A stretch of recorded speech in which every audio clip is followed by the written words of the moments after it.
Baik, bismillah. Assalamualaikum warahmatullahi wabarakatuh.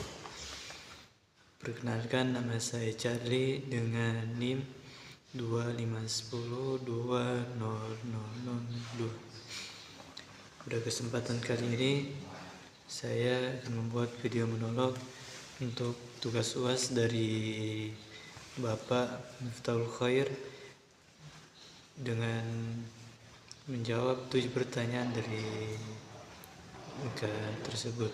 Baik, langsung saja pada pertanyaan yang pertama, yaitu hubungan antara tujuan pendidikan Islam dan kurikulum sekolah Islam saat ini, apakah sudah selaras? Jadi tujuan pendidikan Islam adalah untuk membentuk manusia yang beriman, bertakwa, berakhlak mulia, dan berilmu, agar mampu menjalankan tugasnya atau menjalankan perannya sebagai khalifah di bumi. Adapun kurikulum di sekolah Islam, yang dimana pada dasarnya dirancang mencapai tujuan itu ya melalui pembelajaran agama, ilmu pengetahuan umum, dan pembinaan karakter. Jadi menurut saya keduanya sudah selaras, karena di sekolah Islam tidak hanya mengajarkan mata pelajaran agama, akan tetapi juga menanamkan nilai-nilai Islam di kegiatan sehari-hari. Baik, adapun pertanyaan yang kedua, yaitu mengenai kelebihan dan kelemahan metode ceramah dalam pembelajaran agama Islam, pembelajaran pendidikan agama Islam. Yaitu yang pertama, yaitu dia itu mudah digunakan untuk menyampaikan materi kepada peserta didik yang lebih banyak. Kemudian lebih efisien, yang dimana kita bisa meminimalisir, yang dimana meringkas, atau yang dimana materi yang panjang itu kita rangkum menjadi lebih pendek, agar orang atau peserta didik yang kita sampaikan tidak merasa bosan dengan apa yang kita berikan. Kemudian adapun kelemahan dari metode ceramah tersebut,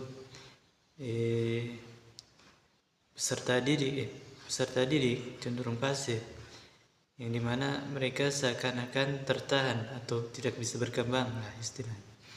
Kemudian kurang efektif. Contoh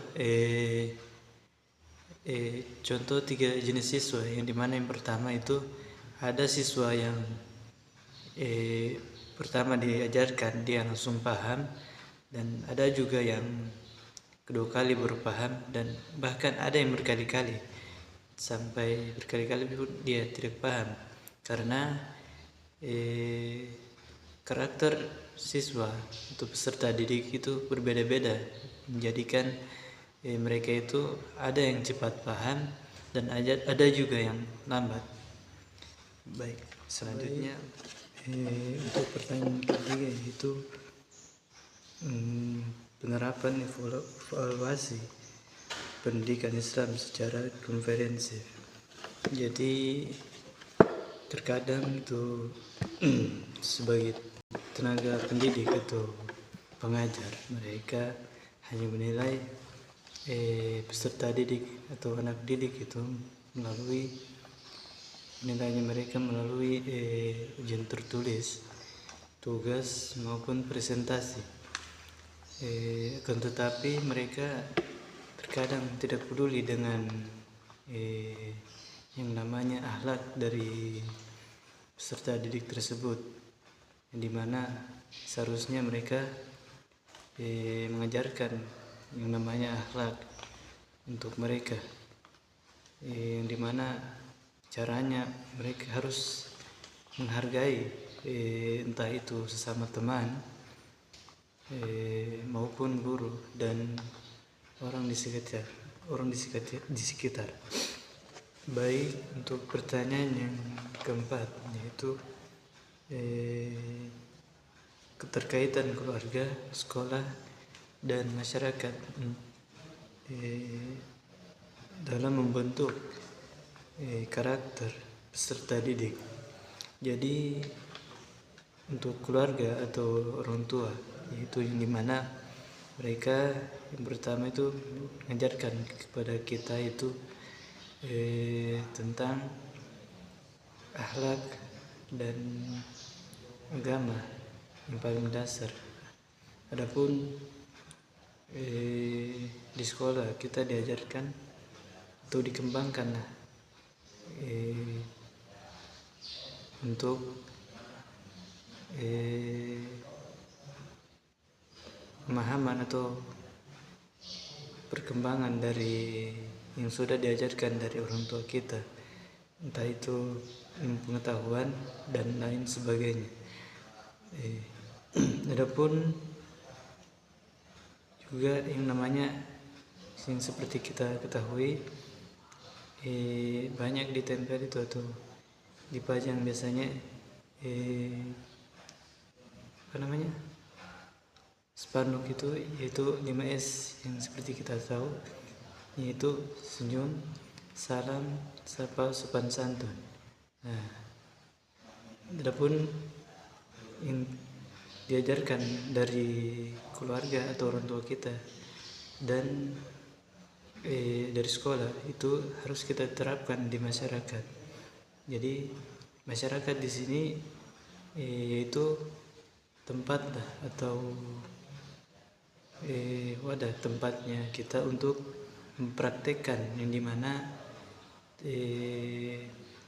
istilahnya kita bersosialisasi lah atau berpartisipasi di lingkungan tersebut. Untuk pertanyaan selanjutnya, yaitu alasan Al-Ghazali menempatkan akhlak sebagai tujuan utama pendidikan. Jadi Al-Ghazali berpendapat bahwa tujuan utama pendidikan adalah untuk membentuk akhlak yang baik agar dapat mendekatkan diri kepada Allah. Adapun menurut beliau,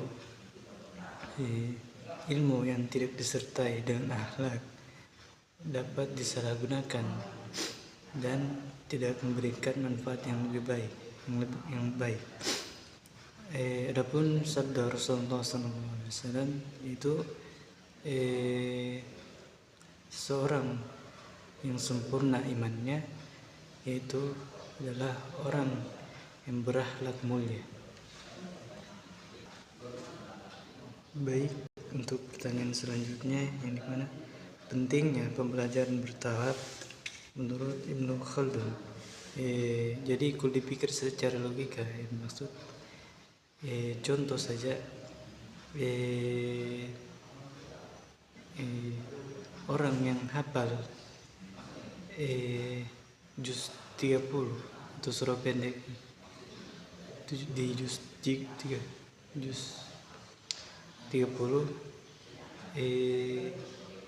harus tahu atau hafal hari itu juga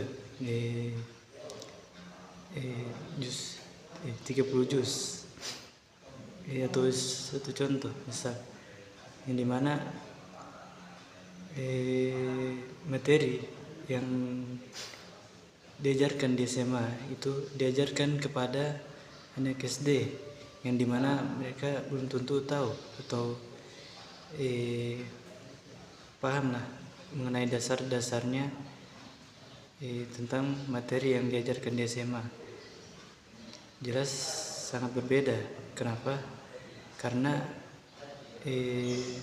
seorang itu tidak mungkin lah tahu tanpa tahu sebuah pelajaran, tanpa mengetahui dasar-dasar yang dasar mengenai materi tersebut.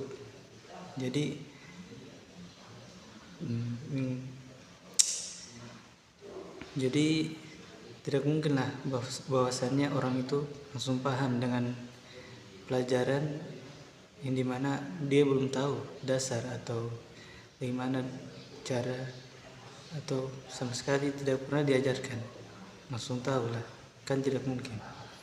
Baik, pertanyaan selanjutnya yang ketujuh, yaitu penerapan Islamisasi ilmu dan konsep adab di sekolah Islam menurut Ismail Fajr Faruqi dan Muhammad Naqub Al-Atas, yang dimana ilmu agama dan ilmu umum itu tidak bisa dipisahkan. Jadi pelajaran sains itu harus dikaitkan dengan kebesaran Allah sebagai pencipta alam semesta. Adapun menurut Muhammad Naqub Al-Atas, yang dimana beliau itu